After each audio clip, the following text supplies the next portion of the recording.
Italis. Italis. Até agora eu não sabia direito o teu nome, Italis. Italis está comigo aqui para poder trazer mais um tema para que a gente possa abordar no programa desta quinta-feira. É que ontem eu entrevistei um ítalo aqui, lá do Sebrae, por isso que eu fiz a confusão. Legal. O tema hoje é como desfrutar de um maior autocontrole emocional. Tá bom? Você que nos acompanha, agora são 12 horas e 47 minutos. Como desfrutar de um maior autocontrole emocional. Italis, boa tarde, um abraço, bem-vindo mais uma vez. Conseguir controlar as próprias emoções é muito importante mesmo, por isso que você decidiu falar a respeito desse assunto no programa de hoje, Italis. Boa tarde. Boa tarde a todos, boa tarde aos ouvintes da rádio, boa tarde ao pessoal que já está aqui acompanhando a gente pelo Instagram, a Dani, a Luan, que acabou de entrar aqui. Sim, o autocontrole emocional é muito importante. Foi esse um dos principais objetivos eu ter escolhido esse tema, mas o primeiro, na verdade, foi atendendo a sugestão de um amigo, o Fábio Brozozowski, que no comentário de um dos vídeos, né, que eu publico na minha página do Face e publico também no meu Face, ele comentou a respeito, né, onde eu falava sobre a mente subconsciente. É até muito importante que o pessoal se lembre a respeito daquele tema. Eu vou fazer uma pequena revisão rapidinho aqui e aproveitar aqui, obrigado aí, Luan, pelos parabéns que tá mandando aqui no Instagram também. Mas eu vou fazer uma revisão rapidinha aqui sobre, para quem não acompanhou, para quem não viu o vídeo, mas ele comentava a respeito da importância da cultura, da criação nos primeiros anos da nossa infância, né? E aí ele sugeriu que eu pudesse comentar um pouco a respeito da importância e de como melhorar o nosso autocontrole emocional. E por isso que eu decidi também trabalhar na entrevista de hoje esse tema, sobre o autocontrole emocional, tomando como ponto de partida uma visão um pouco mais complexa, porém mais sustentável de autocontrole emocional, né? Por isso que eu decidi trabalhar esse tema hoje. Bacana, então. O que precisamos para controlar melhor as nossas emoções, Italis? É possível isso? É possível. Graças a Deus é possível. A diferença é que eu poderia separar em dois grupos, eu diria assim. Um grupo, aquele que a gente já está mais habituado a ver por aí em livros, em orientação pela internet, que é o grupo do controle consciente. É aquele momento onde eu tenho estratégias elaboradas para que no momento em que eu seja exposto a um conflito ou a uma situação, eu consiga controlar de maneira racional a minha emoção.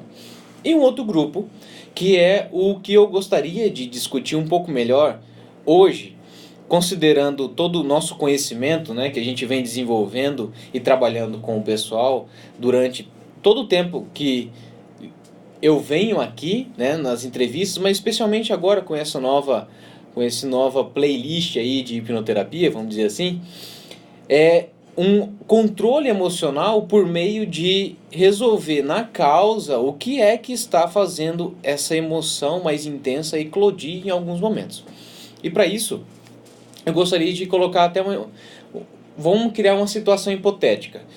Um homem bem-sucedido aí, vamos colocar o quê? Talvez 40 anos de idade, ele é casado, já tem filho e trabalha. O que acontece é que frequentemente agora ele está tendo explosões de raiva. Em alguns momentos ele simplesmente explode. E tem aqueles ataques de raiva, tanto em momentos onde ele xinga, onde ele quebra as coisas, tanto em casa como no serviço. E é recorrente. E o que acontece é que, com o tempo, ele acaba pensando assim, não, da próxima vez eu vou conseguir me controlar, eu vou respirar, eu vou contar até 10, eu vou refletir melhor a respeito disso. E na primeira oportunidade, bum, explode de novo. Então, o que acontece? O que acontece? Esse controle emocional está no primeiro grupo, é aquele que ele começa a tentar controlar a emoção de maneira racional. Só que se o pessoal aqui que acompanhou as outras entrevistas se lembrar, vai se lembrar que eu comentei a respeito de uma parte da nossa mente que é a mais profunda, que é o subconsciente, e que lá estão todas as nossas emoções. E se lembrar também que quando eu falei a respeito do nosso consciente, eu disse que o consciente não lida com emoções. Certo? Então, e que também esse consciente, ele em nossa mente representa 5% de quem somos. Então, o que você acha que dá de resultado quando 95% quer se expressar e 5% quer tentar impedir? Vai. Ele sai e você não controla isso. E você não tem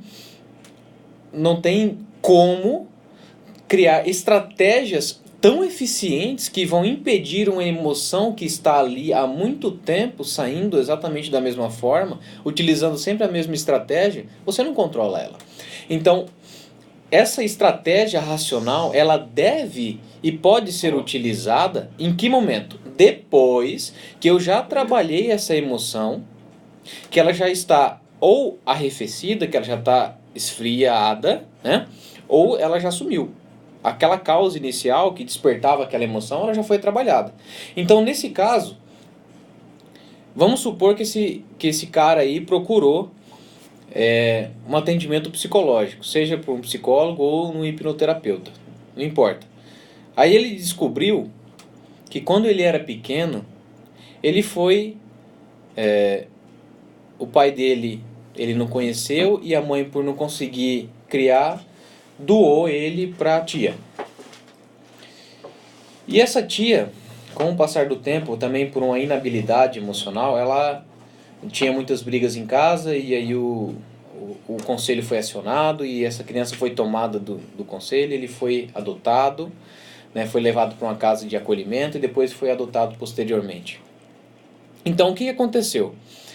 Essa mente, e eu estou dando como exemplo, não necessariamente é sempre assim que acontece, e nem necessariamente precisa ser tão traumático nesse ponto. Porque o que importa não é a situação, mas sim como a nossa mente interpreta a situação, ok? Mas vamos dizer que a mente dele, então, com esses fatos, aprendeu que em qualquer momento em que surja a possibilidade dele ser abandonado, ele desenvolve uma estratégia de agressividade para que ele não se sinta tão frustrado, para que ele não se sinta abandonado.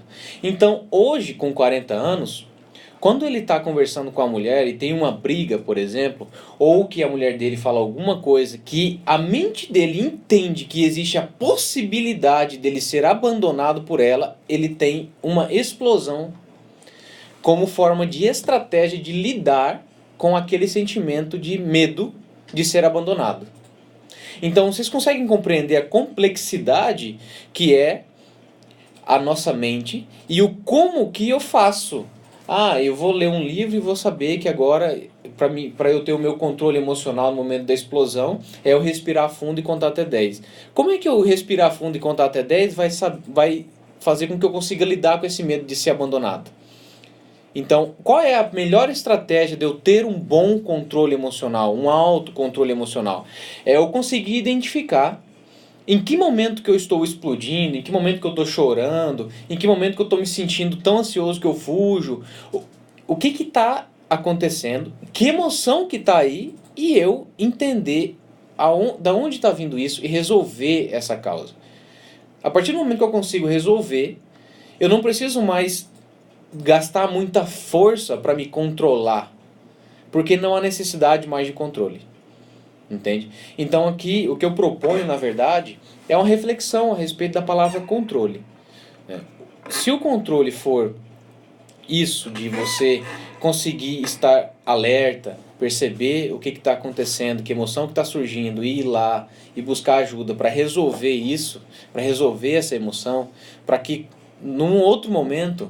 Aí vamos dizer que ele fez um processo de hipnoterapia, 1, 2 sessões, resolveu tudo isso, descobriu toda essa questão, que ele tinha sido abandonado, tinha sido deixado, a tia dele mandou para o orfanato, ele foi adotado, e ele resolveu tudo isso dentro do processo. Agora, quando ele discute com a mulher, aquele medo não existe mais. Logo, a estratégia de explosão não é mais necessária. Então ele não precisa mais contar nem até 10, porque aquele impulso não vem mais, porque a causa foi resolvida. Então isso é muito mais sustentável a longo prazo e traz muito menos sofrimento. certo?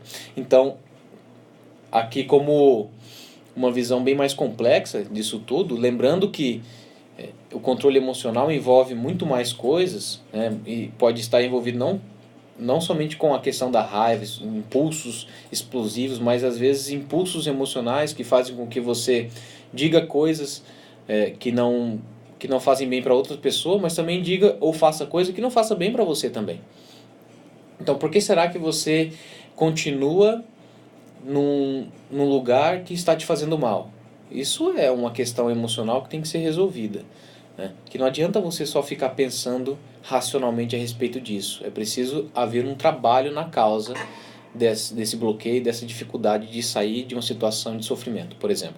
Então, para que a gente possa ter um maior autocontrole emocional, é muito mais sustentável e eficiente entender de onde está vindo isso, essa dificuldade, tratar a causa, do que você simplesmente ficar tampando com uma estratégia racional. Essas estratégias são úteis? São muito úteis, porque depois que a gente aprende e resolve essa causa emocional, a gente tem que aprender um novo comportamento. E muitas vezes, por hábito, a gente ainda continua dando aquelas agulhadas que não poderia dar. Então essa estratégia agora vai fazer com que a gente consiga ter um novo comportamento, mas já não existe mais aquele impulso emocional que dificultava. Na verdade, até tornava inútil essas estratégias, porque você até sofria mais, porque você sabe como é que tem que fazer, você sabe a estratégia para poder controlar, teoricamente, mas não consegue. Você se sente meio que inútil nesse momento e até piora a situação. Então, controla a causa, resolve o problema e depois você aplica a estratégia se for necessário.